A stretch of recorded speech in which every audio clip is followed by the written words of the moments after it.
अब बच्चों आ जाओ क्वेश्चन नंबर 7 में। क्वेश्चन नंबर 7 में क्या बोल रहा है कि इज जी ए फंक्शन। पहले बोल रहा है क्या ये एक फंक्शन है। If this is describe by the formula, इस फॉर्मूले से डिस्क्राइब कर रहा है, then what value should be assign to alpha and beta. तो अल्फा बीटा का क्या वैल्यू असाइन हो सकता है। ठीक है, तो सबसे पहले देखना है कि जी क्या फंक्शन है। तो बिल्कुल फंक्शन है। हर एक ऑर्डर पेयर में जाओ, देखो कि क्या किसी भी दो ऑर्डर पेयर का पहला एलिमेंट सेम है, तो नहीं है, तो हो गया फंक्शन। फंक्शन के लिए तो ये देखना है ना। अच्छा, अब इस फंक्शन में एक बात को ध्यान में रखो कि फंक्शन का डोमेन तो गिवन है, बट फंक्शन का को डोमेन गिवन नहीं है। तो को डोमेन जब फंक्शन का गिवन नहीं हो तो को डोमेन को क्या कर लो, set of all real number मान लो। अब इस जी फंक्शन का डोमेन क्या होगा। जी फंक्शन का डोमेन ऑब्वियस ही बात है, क्या होगा, 1 2 3 4 होगा। यही होगा ना, बिकॉज ऑर्डर पेयर का फर्स्ट एलिमेंट क्या रहा है, 1 2 3 4। तो इसका डोमेन हो गया, को डोमेन को आर मान लिया।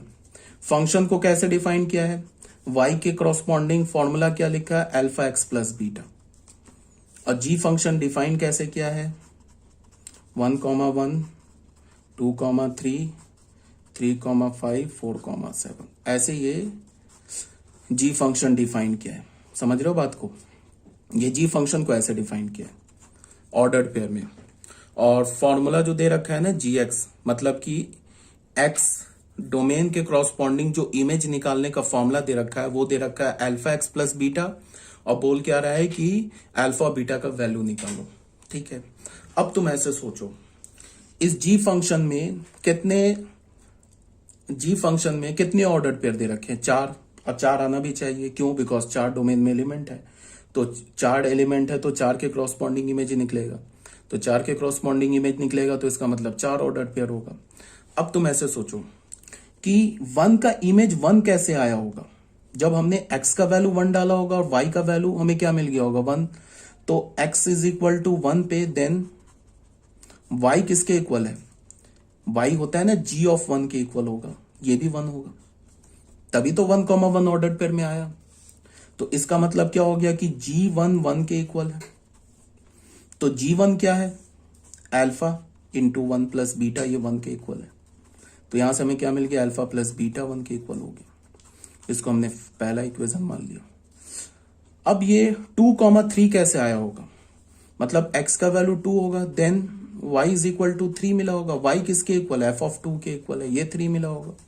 तो इसका मतलब f ऑफ 2 क्या कैसे निकालेंगे, x की जगह 2 डालेंगे, अल्फा इंटू 2 प्लस बीटा, ये 3 के इक्वल होगा। तो यहां से हमें क्या मिल गया, 2 alpha plus beta is equal to 3। ये हमारा सेकंड इक्वेशन है। ठीक है, अब फर्स्ट और सेकंड इक्वेशन को सॉल्व कर लो।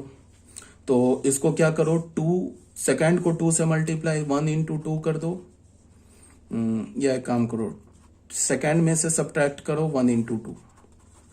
तो अगर इसमें से 2 सब्ट्रैक्ट करोगे तो अल्फा अल्फा तो कैंसिल हो जाएगा, और यहाँ पे क्या हो जाएगा, बीटा माइनस 2 बीटा, और ये क्या हो जाएगा, 3 माइनस 1 3 माइनस 2 हो जाएगा। तो minus beta is equal to क्या हो जाएगा, 1। तो यहां से हमें क्या मिल गया, beta is equal to -1। Beta is equal to -1 किसी में डाल दो, alpha -1 is equal to 1, alpha is equal to 2। अब एक डाउट उठ रहा होगा तुम लोगों के दिमाग में कि अगर मैं इस ऑर्डर पेयर को यूज करता तो भी क्या अल्फा बीटा का सेम वैल्यू आता। तो बिल्कुल सेम वैल्यू आता। अगर मैं इस ऑर्डर पेयर को यूज करता तो भी अल्फा बीटा का सेम वैल्यू आता, बिल्कुल सेम आता।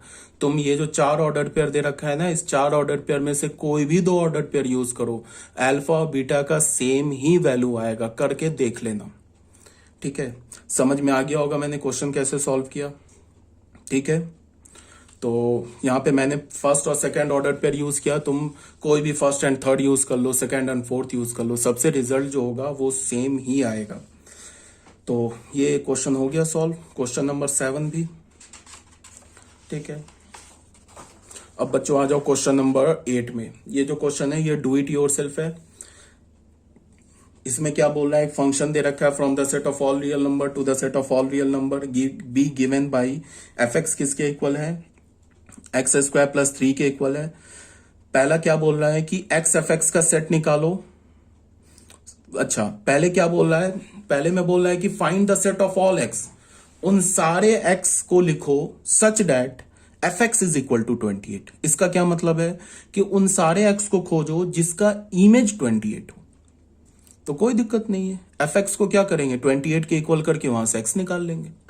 बोल रहा है ना कि उन सारे डोमेन के उन सारे एलिमेंट को खोजो जिसका इमेज 28 हो। एफ एक्स क्या होता है, वाई होता है ना, वाई क्या होता है, इमेज होता है। तो उन सारे एक्स को खोजो जिसका इमेज 28 है। फिर क्या बोल रहा है, the pre images of 39 and 2, 39 और 2 का प्री इमेज निकालो। तो 39 किसकी तरह काम करेगा, वाई की तरह काम कर रहा है। तो 39 के क्रॉसपॉन्डिंग बोल रहा है एक्स निकालो, ठीक है। 2 किसके तरह काम कर रहा है, वाई के तरह काम कर रहा है, तो बोल रहा है 2 के क्रॉसपॉन्डिंग एक्स निकालो, ठीक है। इसको मैंने क्या किया है, डू इट योरसेल्फ किया है, ठीक है। बट चलो मैं हिंट दे देता हूं। फंक्शन हमारे पास क्या गिवन है,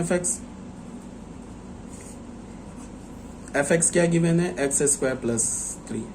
यहां पे पहले में क्या बोल रहा है कि find the set of all X, उन सारे एक्स को निकालो जिसके इमेज 28 है, ठीक है। तो ऑब्वियस बात है, हमने एफ एक्स को 28 कर दिया। एफ एक्स किसके इक्वल है, एक्स स्क्वायर प्लस 3 के इक्वल है, ठीक है। ये 28 हो जाएगा। तो यहां से हमें क्या मिल गया, x square is equal to 25। तो यहां से हमें क्या मिल गया, x is equal to plus minus 5। अच्छा एक बात यहाँ पे सुनो, तो इसका क्या मतलब हुआ कि 5 का भी इमेज 28 है और -5 का भी इमेज 28 है। देख लो, यहाँ तुम 5 और -5 दोनों डाल के देख लो, 28 आ जाएगा। अच्छा इस क्वेश्चन में कहीं नहीं लिखा है, फंक्शन नहीं लिखा है। कुछ बच्चे कंफ्यूज हो जाएंगे कि वो बोलेंगे कि यहाँ पे स्मॉल एफ लिखा है, इसका मतलब ये फंक्शन है। तो कहीं नहीं बोल रहे ये फंक्शन है, ये रिलेशन है। मैंने बोला ना, रिलेशन को भी स्मॉल एफ से रिप्रेजेंट करते हैं, ठीक है। तो ये कहीं भी नहीं लिखा है कि ये फंक्शन है। तो यहाँ पे ऑब्वियस ही बात है, ठीक है, नहीं ये रिलेशन नहीं है, फंक्शन ही है। ये जो है हमारा एक्स स्क्वायर प्लस 3, सॉरी मुझसे गलती हो गई, ये फंक्शन ही है। क्यों ये फंक्शन है, बिकॉज 5 का इमेज क्या आ रहा है, 28 और -5 का इमेज आ रहा है 28। तो 5 और -5 तो दो डिफरेंट इमेज है ना, दोनों का डिफरेंट इमेज आ रहा है। तो again it is a function not a relation, ये हमारा एक फंक्शन है। तो अगर मैंने फंक्शन को रिलेशन भी बोल दिया तो भी कुछ गलत तो नहीं किया, बट रिलेशन को फंक्शन नहीं बोल सकता। अगर मैंने इसे बाय मिस्टेक भी फंक्शन ये रिलेशन बोल दिया तो भी ठीक है, okay, because every function is a relation but every relation is not a function, ठीक है। तो ये एक फंक्शन है जिसमें 5 का इमेज क्या हो गया 28, -5 का इमेज क्या हो गया 28, यही तो बोल रहा है। तो पहले का आंसर क्या हो जाएगा, पहले का आंसर हो जाएगा, ये बोल रहा है ना, उन सारे एक्स को लिखो such that F x is equal to 28। X, वो सारे एक्स को लिखो जिसका इमेज 28 होगा। तो उसका आंसर क्या होगा, -5,5। इस सेट का वैल्यू क्या होगा, ये तो सेट लिखा हुआ किस फॉर्म में, सेट बिल्डर फॉर्म में लिखा, उसका रोस्टर फॉर्म क्या होगा, -5,5, ठीक है। अब आ जाओ सेकेंड पार्ट में, pre image of 39। Second part में क्या बोल रहा है कि 39 का प्री इमेज निकालो। तो 39 किसकी तरह काम करेगा, y की तरह। तो एफ एक्स को मैंने 39 कर दिया। एफ एक्स किसके इक्वल, एक्स स्क्वायर प्लस 3 के इक्वल है, यहां से ये 39 हो गया। तो एक्स स्क्वायर क्या हो जाएगा 36। तो फिर यहां से क्या हो जाएगा, एक्स का वैल्यू ±6। तो क्या हो गया फिर, प्री इमेज ऑफ 39 क्या हो गया, प्री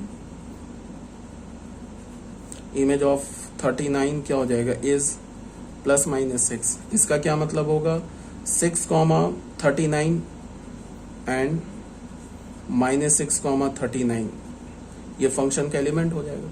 तुम डाल के देख लो, 6 को यहाँ डालो, 36 + 3 39, -6 को डालो, -6 स्क्वायर इज 36 + 3 इज अगेन 39।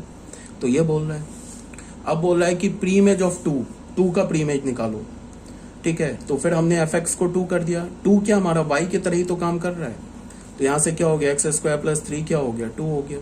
तो यहां से हमें क्या मिल गया, x square is equal to 2 - 3 is equal to -1। तो x square is equal to -1, not solvable in are.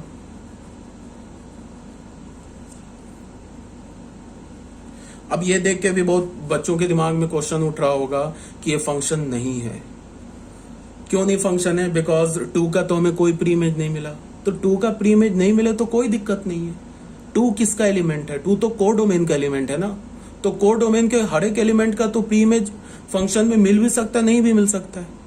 But first set के हर एक एलिमेंट का इमेज मिलना चाहिए, बट प्री इमेज की तो कोई गारंटी नहीं ले सकते। ऐसा हो सकता है ना कि डोमेन, कोर डोमेन का कोई एक एलिमेंट हो, उसके क्रॉसपॉन्डिंग डोमेन में हमें, उस कोर डोमेन का कोई एक एलिमेंट हो, उसके क्रॉसपॉन्डिंग हमें इमेज ना मिले। ये ऑब्वियस सी बात हो सकता है।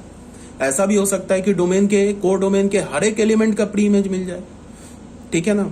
ऐसा भी हो सकता है कि कोडोमेन में 5 एलिमेंट हो, तो 5 में से 4 एलिमेंट का प्री इमेज ना मिले, एक ही एलिमेंट का प्री इमेज मिले। ये भी तो हो सकता है ना कि डोमेन का हर एक एलिमेंट कोडोमेन के सिर्फ एक ही एलिमेंट से एसोसिएट हो, बाकी एलिमेंट से एसोसिएट ही ना हो, ये भी पॉसिबल हो सकता है। तो हमें क्या मिला कि 39 का तो प्री इमेज क्या मिला, 6 एंड -6, और 2 का प्री इमेज नहीं मिला। तो 2 का प्री इमेज नहीं मिला, इसका ये मतलब नहीं है कि ये फंक्शन नहीं है, ये फंक्शन है। प्री इमेज नहीं मिले तो तब भी फंक्शन रहता है, बट अगर डोमेन के किसी एलिमेंट का इमेज ना मिले तब वो फंक्शन नहीं होता है। ये बात तुम्हें समझ में आना चाहिए, ठीक है। तो ये क्वेश्चन मैंने खुद ही कर दिया सॉल्व। क्वेश्चन नंबर 9 में देख लो, एक फंक्शन दे रखा है R से R, ये फंक्शन, यहाँ फंक्शन बोल दिया given by fx is equal to x square plus 1, find this and this. ये क्या बोल रहा है, ये प्री इमेज बोल रहा है। जैसे हम लोग ऐसे लिखते हैं ना, जैसे देखो, जैसे हम लिखते हैं ना कि अगर फंक्शन का वैल्यू 2 पर क्या आ गया, 5 आ गया, तो हम इसको क्या लिखते हैं, f इनवर्स 5 को 2 लिखते हैं, उल्टा। मतलब कि अगर 2 का इमेज 5 है तो 5 का प्री इमेज 2 है, ऐसे लिखते हैं। जैसे कि fx अगर y के इक्वल है तो इसको हम क्या लिखते हैं, this implies that x is equal to f inverse y। तो अगर f2 5 के इक्वल है तो ये क्या होगा, 2 is equal to f inverse 5।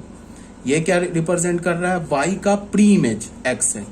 तो यहाँ पे क्या दे रखा है, एक फंक्शन दे रखा है, R से R दे रखा है, fx क्या डिफाइंड है, एक्स स्क्वायर प्लस 1, और ये क्या बोला, f इनवर्स -5 निकालो, क्या होगा। तो कोई बात नहीं है, f इनवर्स -5, ये तो हमें पता है ना कि ये -5 का प्री इमेज है। तो -5 के प्री इमेज को हम किससे रिप्रेजेंट करते हैं, x से, तो x मान लिया। तो यहां से हमें क्या मिल गया, fx इज इक्वल टू, ये इधर गया तो fx 5 के इक्वल हो गया। fx किसके इक्वल है, एक्स स्क्वायर प्लस 1 के इक्वल है। तो यहां से हमें क्या मिल गया, x square plus 1 is equal to 5। तो यहां से हमें क्या मिल गया, x square is equal to 4। तो यहां से हमें क्या मिल गया, x is equal to plus -2। तो यहां से हमें क्या पता चला कि 2, 5 -5, sorry 2, -5 and -2, -5 belongs to function. देख लो, इसमें 2 डालो तो क्या मिलेगा हमें उसका, अच्छा कुछ गड़बड़ कर रहा हूं यार, मिस्टेक कर रहा हूं, सॉरी। f इनवर्स -5 को हमने क्या बोला, x बोला, सॉरी। तो यहां से क्या हो जाएगा, -5 इज इक्वल टू fx हो जाएगा, और fx किसके इक्वल है, एक्स स्क्वायर प्लस 1 के इक्वल है। तो यहां से हमें क्या मिला, x square is equal to -6। ये तो पॉसिबल है ही नहीं। इसका क्या मतलब हुआ कि -5 का प्री इमेज एग्जिस्ट नहीं करता है, ठीक है। अब क्या बोल रहे हैं, f इनवर्स 26 निकालने के लिए बोल रहे हैं। f इनवर्स 26, ये तो y है ना, इसको हमने x बोल दिया। तो यहां से हमें क्या मिल गया, fx इज इक्वल टू 26 मिल गया। तो यहां से fx क्या हो गया, x square plus 1 is equal to 26। तो यहां से x का वैल्यू क्या मिल गया, +-5। इसका मतलब 5,26 और -5,26, ये दोनों जो है फंक्शन का एलिमेंट है। देख लो, 5 डालो यहाँ पे, 5 का भी y क्या मिलेगा, इमेज क्या मिलेगा 26, और -5 का भी इमेज 26 मिलेगा, ठीक है। इसी प्रकार से आप 10 और 37 का प्री इमेज निकाल लेना। अब देख लो यहाँ पे क्या लिखा हुआ है, वी हैव fx किसके इक्वल है, एक्स स्क्वायर प्लस 1 के इक्वल है, और फंक्शन किससे गिवन है,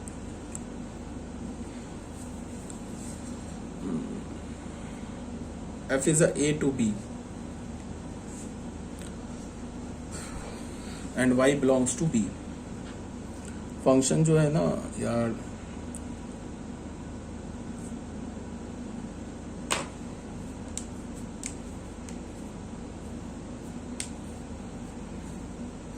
R to R गिवन है ना,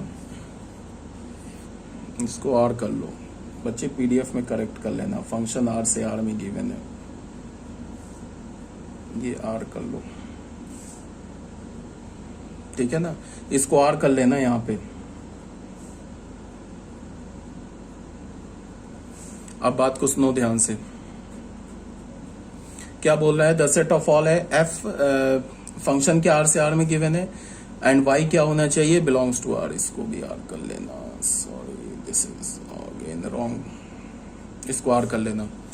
तो एफ इनवर्स वाई ऐसे लिखो, कर्ली ब्रैकेट में लिखो या ऐसे स्मॉल ब्रैकेट में लिखो, एक ही बात है।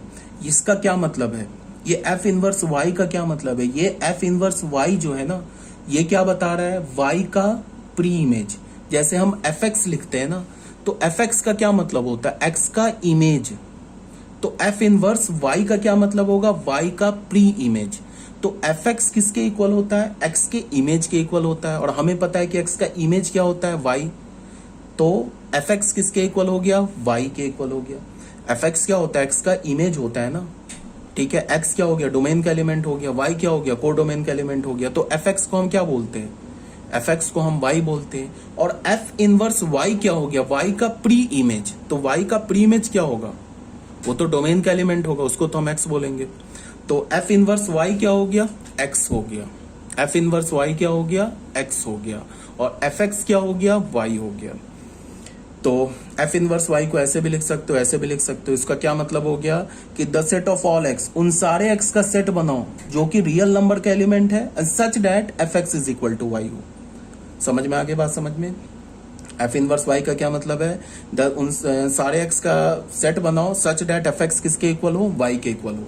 इन another words f inverse y is the set of all pre images of y. F inverse y क्या होता है, वाई के सारे प्री इमेजेस को रिप्रेजेंट करता है। जैसे अभी हमने लिखा ना एफ इनवर्स 26, तो एफ इनवर्स 26 क्या होगा, 26 के सारे प्री इमेज को रिप्रेजेंट करेगा। तो 26 के कितने प्री इमेज मिले, 2 मिले ना, 5 एंड -5। तो अगर मैं बोलूं कि एफ इनवर्स 26 क्या होगा, तो एफ इनवर्स 26 को तुम क्या लिख सकते हो, एफ इनवर्स 26 ऐसे लिखो या एफ इनवर्स 26 ऐसे लिखो। इसका क्या मतलब होगा, the set of all x such that F x is equal to y. उन सारे एक्स का सेट बनाओ सच दैट एफ एक्स किसके इक्वल हो, वाई के। तो इसका क्या हो गया मतलब, -5 एंड 5, ये किसके इक्वल हो गया, एफ इनवर्स 26 के इक्वल हो गया। बात आ रही होगी समझ में। तो अब क्या बोल रहा है, एफ इनवर्स, ये तो मैंने 26 कर दिया। अब ये निकाल लेना 10 और 37 का, एक बार 10 का निकाल लेना, एक बार 37 का खुद से कर लेना, ठीक है। अब आ जाओ बच्चों क्वेश्चन नंबर 10 में। क्वेश्चन नंबर 10 में क्या बोल रहा है कि हमारे पास एक फंक्शन है R to R be such that F x is equal to 2 to the power x. तो क्या बोल रहा है, रेंज निकालो फंक्शन का। फिर बोल रहा है कि उन सारे एक्स का सेट निकालो such that F x is equal to 1।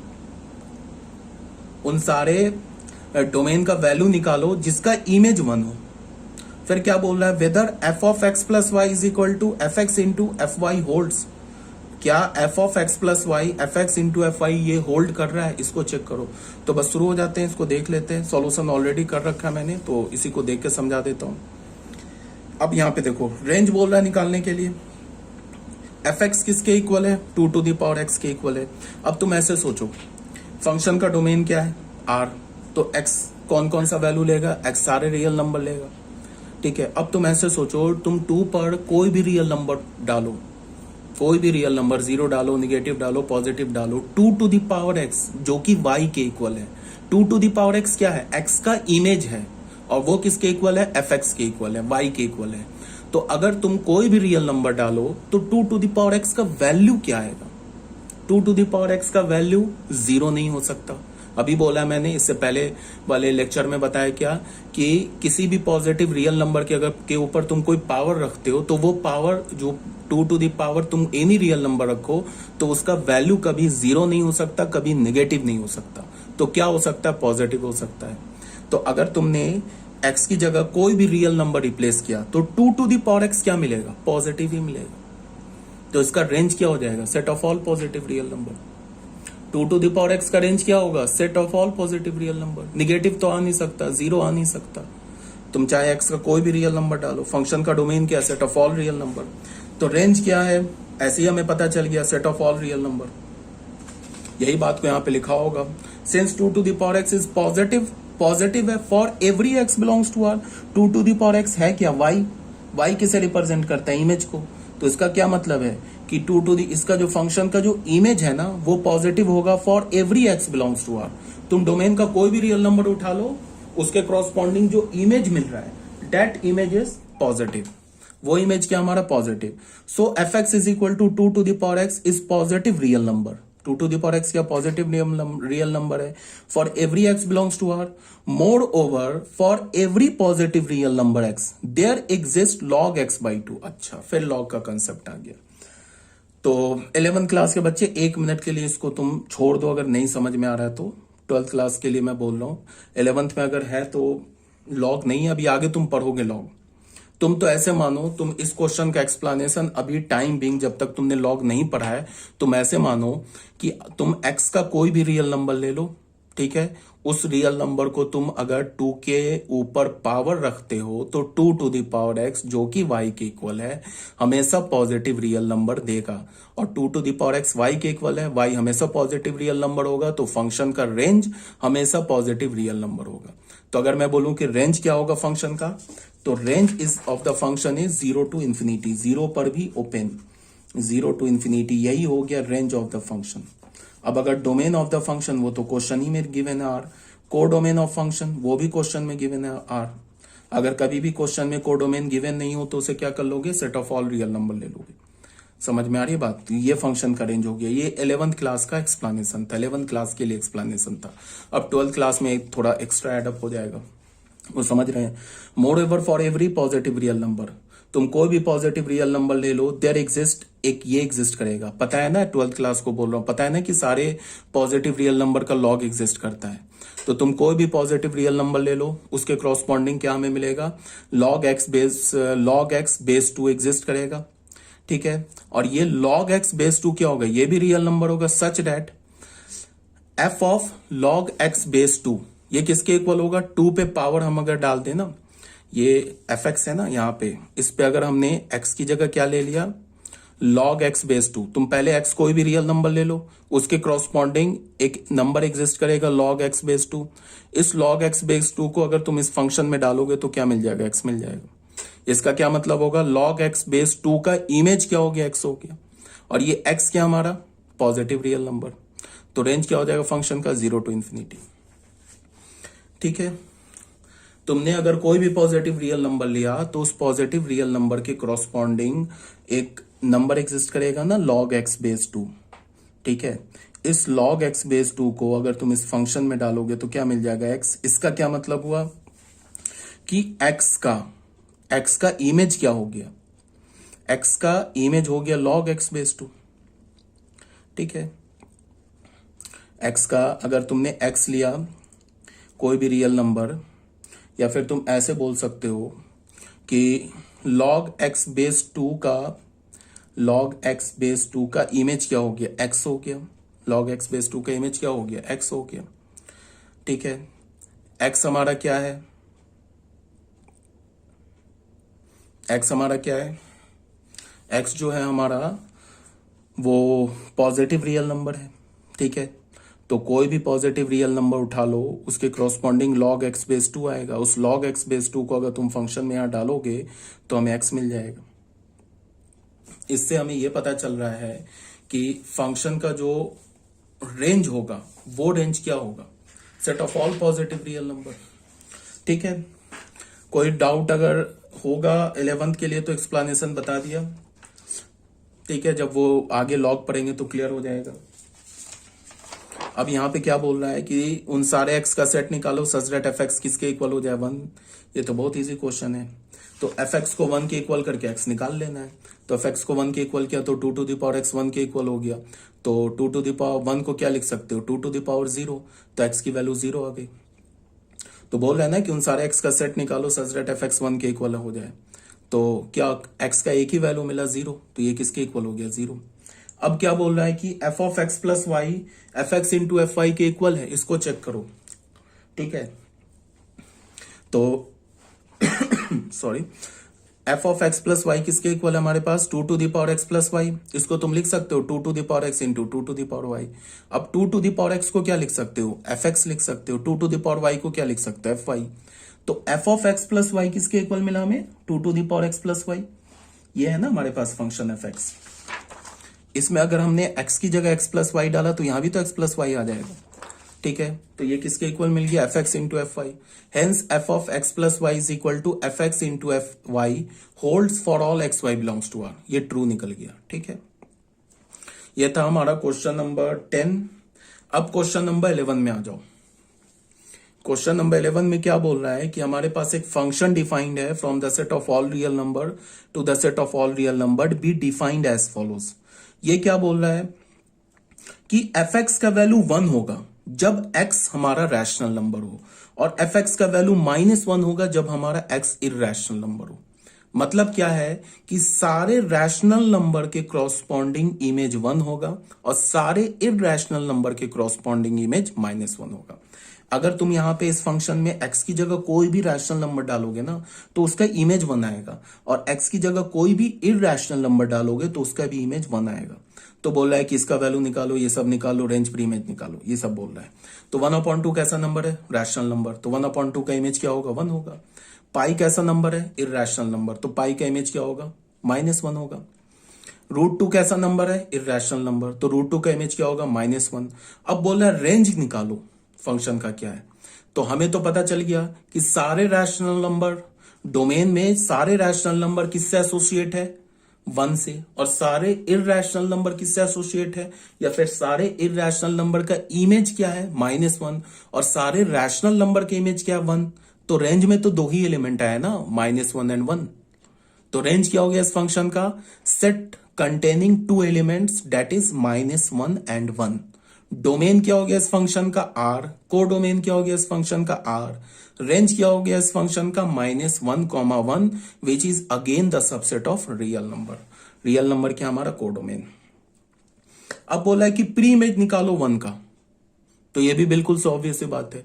हमें पता है ना कि सारे रैशनल नंबर 1 से एसोसिएट है, तो 1 का अगर तुम प्री इमेज निकालोगे तो क्या मिलेगा, set of all rational number. सारे इरैशनल नंबर -1 से एसोसिएट है, तो -1 का प्री इमेज निकालोगे तो क्या मिलेगा, set of all irrational numbers. तो ये भी आई थिंक क्लियर होगा। इसी बात को मैंने यहां पे एक्सप्लेन कर रखा है। क्वेश्चन नंबर 12 में आ जाओ। हमारे पास एक सेट ए दे रखा है which is the subset of natural number. कोई सेट ए है जो नेचुरल नंबर का सबसेट है, और एक हमने फंक्शन डिफाइन किया ए से ए में। ठीक है, बी डिफाइंड बाई, अगर हमने क्या बोला, एफ एन को किसके इक्वल बोला, एफ ऑफ एन को किसके इक्वल बोला, highest prime factor of n. If range of f is A, अगर रेंज एफ का ए है, determine A is uniquely determined. अगर फंक्शन का रेंज भी ए है तो बोल रहा है कि ए सेट निकालो, और क्या बोल रहा है कि जो ए सेट है क्या ये यूनिकली डिटरमाइंड है। क्वेश्चन को सुनो दोबारा। एक सेट हमने ए लिया जिसको हमने क्या बोला कि वो सबसेट है नेचुरल नंबर का। फिर एक हमने फंक्शन डिफाइन किया सेट ए से सेट ए में। फिर हमने फंक्शन में क्या बोला कि एफ ऑफ एन किसके इक्वल है, highest prime factor of n. यहाँ पे एन का वैल्यू अगर तुमने डाला ना, सपोज दैट कि 9 डाला, तो 9 का हाईएस्ट प्राइम फैक्टर क्या होगा, 3 होगा। तो एफ ऑफ 9 का वैल्यू क्या हो जाएगा, 3 हो जाएगा। अगर तुमने n की जगह 2 डाला तो 2 का हाईएस्ट प्राइम फैक्टर क्या होगा, 2 होगा। तो f ऑफ 2 क्या हो जाएगा, 2 हो जाएगा। ठीक है, तो बोल रहा है क्या कि और if range of f is a, range भी फंक्शन का कोडोमेन के इक्वल है। ठीक है, तो क्या बोल रहा है कि a क्या यूनिकली डिटरमाइंड है। बोला एक तो a निकालो, a इज यूनिकली डिटरमाइंड। तो क्वेश्चन को देखो, for any n belongs to a, अगर हमने कोई भी n उठाया a का, वी हैव एफ एन किसके इक्वल है, highest prime factor of n। इसका मतलब क्या होगा कि highest prime factor of n, तो एफ एन क्या लेगा, कैसा वैल्यू लेगा, ये तो सिर्फ प्राइम नंबर लेगा ना, बिकॉज एफ एन का वैल्यू क्या आएगा, एन तो कोई भी नेचुरल नंबर ले सकता है। जैसे हमने एन का वैल्यू 9 डाला तो एफ एन क्या मिला, मतलब F9 क्या मिला, 3 मिला। तो n जो होगा वो तो कोई भी नेचुरल नंबर ले सकता है, but f of n is always prime number. Image जो आएगा ना वो इमेज हमेशा प्राइम नंबर होगा। ठीक है, तो यहां क्या बोल रहा है, range of f consist of prime numbers only, but it is given that range of f is a। Range क्या है हमारा फंक्शन का, a के इक्वल है, therefore set a consist of prime numbers only. ठीक है, रेंज किसका given है ना कि रेंज ए है, और ए में क्या आना चाहिए, सिर्फ प्राइम नंबर आना चाहिए। बिकॉज रेंज किसके इक्वल है, ए के इक्वल है, but it is given that range of f is A, therefore set A consist of prime number only. ठीक है, तो रेंज ए में क्या होना चाहिए, प्राइम नंबर होना चाहिए। Hence set A set of some prime number, तो ए क्या होगा, कुछ प्राइम नंबर का सेट होगा। Clearly is not uniquely determined, तो ए जो होगा हमारा यूनिकली डिटरमाइंड नहीं होगा। मतलब क्या है कि तुम ऐसे देखो एग्जांपल से, मान लो ना हमने ए सेट ऐसे ले लिया, ए हमने ले लिया 1 2 3 4 5,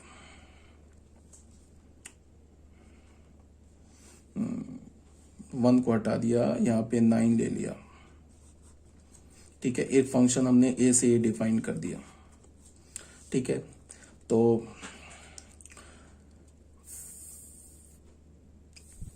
इसको तुम ऐसे देखो, क्या ये ए जो सेट है ये पॉसिबल है, नहीं है। ए सेट जो है ना ये पॉसिबल नहीं है। क्यों नहीं है, इसको तुम ऐसे देखो,